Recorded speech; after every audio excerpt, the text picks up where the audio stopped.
One of the unique features to York's Smart Weld 830 system is the ability to return to any given depth during the weld process.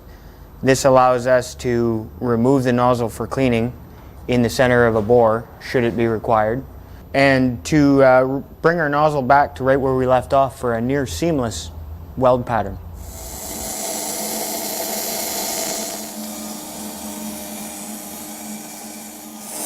We're going to pause the welding process and replace the nozzle with a clean one.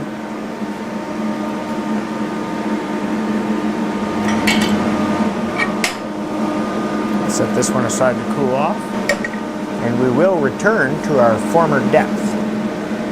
Once the welder stops, we can resume welding.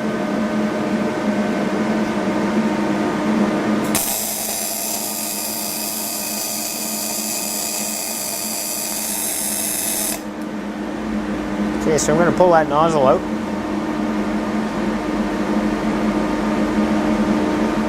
I'm going to try to rotate this bore some.